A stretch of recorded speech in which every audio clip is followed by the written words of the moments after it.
Is this man an actor? This is my best challenge you go ever. It also led to one of the better nights out. That for me is such a pivotal head-to-head. Faf de Klerk is their He-Man. Hello and welcome to the wrap this week. It feels great to be back in here. As you can imagine, these places, the pubs, were heaving up and down the country this weekend as rugby showed its best self. Congratulations to Toulouse to win the top 14 final, and Harlequins who won their first title in 9 years, and the Lions, well, the Lions is back, which means I think it's time to... No? A bit too early? Well, it's got to be even somewhere around the world. Okay, well, we'll put the pies behind and perhaps a slightly more sensible option of getting myself a decent caffeine hit. In here? Yeah. It's just like that. I think the machine's broken, mate. Double shot espresso. Who wants it? It's left to right, just a bit of force. It's actually disgusting. Anyway, with so many heroes created at the weekend, here are my top 3 heroes from the last week. Starting at Twickenham with Marcus Smith. Not only his touchline conversions, but his general play on the biggest of stages at Twickenham. He is my number 1. Number 2, Joe Marler. Not only did he play a brilliant game in the final, but his post-match interview is something that will go down in history, that's for sure. I don't know what I'm saying. It's just, it's loud noises. I love Lamb. A unique character for sure. And at number 3, a man of my own heart, Cheslin Colby, who is known for his footwork, his dazzling pace and his try-scoring ability, but a 50-yard drop goal, unbelievable scenes, quite simply extraordinary. Sorry. It was great to see the Lions play again at the weekend, taking on Japan at Edinburgh, and they won that game 28 points to 10. Of course, we're going to be right across this Lions series, and we're also going to be checking in with Lions heroes, past and present, to find out why they love the Lions just so much. I remember in 2009, I didn't expect to get picked, wasn't picked, so 13 was a bit more. I ended up going on that tour, but as an injury replacement. And I remember a lot of my friends and family were expecting me to go. Jodie was at home watching it live, and she said she'll never forget, because obviously it comes up alphabetical, and the first in the hookers was Dylan Hartley, and obviously she knew that I wasn't in, and she kind of had, I think she had nightmares about it for, just that one flash up of it not being me. 4 years later, in 2017, we just went up with the family. We have a place up in Donegal, and just went up there and just got away from it. So I'm trying to watch it on Sky Go on my mobile, and then to hear your name come up, I think everyone was just this big, massive group hug. And my eldest especially he was in tears, because he knew what I'd been through in 13. He knew what it meant to me to go in 17. 17, there was loads of really good memories. Remember the Chiefs game, probably playing their best Super Rugby team, and we absolutely took them to town that day. The Test team was kind of been siphoned off, and this team against the Chiefs was going to be the non-Test team. As a group, we kind of went, right, okay, there's a couple of ways you can go in this. Let's make sure we go the right way. It also led to one of the better nights out. We finished that game. Gat said to me, he said, look, well done, it was brilliant today. I don't need you to train Friday, so if you want to take the boys out on a Thursday night and have a couple of drinks. And we ended up in I'd sort of organised an Italian restaurant, I thought, and as we came in, the guys, brilliant, come on in, guys. And they led us through this restaurant, promised me to be quiet, and there was people everywhere, and I could see all the boys going. A few of them nearly put the brakes on and walked back out, and he led us right through. Then we go through the kitchen, and then I think the worry of people being amongst other people to the worry of this guy could do us some damage here out the back. So even in the middle of Wellington, leading into the first test, he's going to do us some damage, and on through the kitchen out, and he had this enormous garden shed out the back. Walked through the door, and it was all set up, buckets of beers, the table laid out, and it was an incredible night's crack with those boys. And it was just a nice release of the Test team had been named. You weren't in it.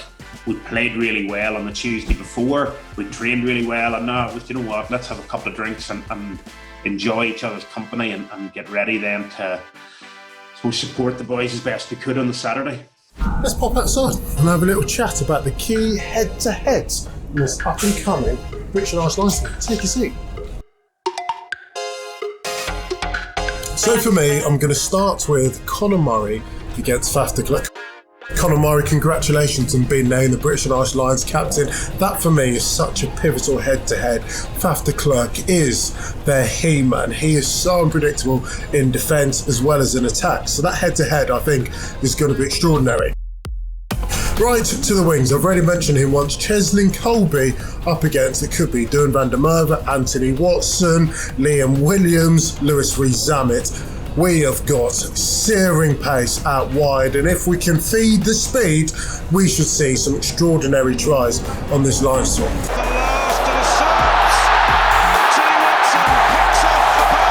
Now back into the back row, Tom Curry I think is one of the best number 7s in the world, and Peter Steph du Toit got named World Player of the Year after South Africa won the World Cup. The threat that he has in the line-out as well as defensively as well as in attack, I think that's going to be absolutely phenomenal.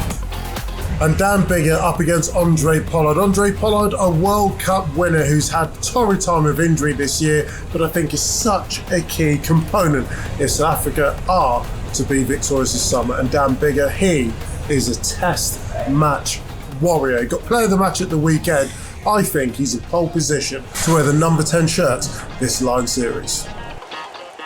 So they're my head-to-head. Certainly let me know who you think are going to play pivotal roles in this British and Irish Lions tour. Get involved in the comment section below. Well, Elmer Schmidt and myself have been engaged in a brand new series called The Open Side, where we're speaking to extraordinary people who have some extraordinary tales. And earlier on this week, I caught up with the Saracens and England World Cup winner, Marley Packer. I've got to say, one of the most fascinating and open and honest conversations that I've ever had. Marley Packer really opens up, so make sure you look out for that. There were tears shed in the open side, but Marley Packer and myself did get to have some fun in a special edition of Challenge Ugo, where we played a game of Who Is It? So I'm here with Marley Packer. She's only gone and won a World Cup, so brilliant to have you, thank you very much. And we're going to play a game of Who Is This? Quite simple. We have post-it notes. I'm green and you are? Pink. We have one Sharpie and a couple of foreheads. Right, who wants to go first? You can go first. Okay. Is it a man?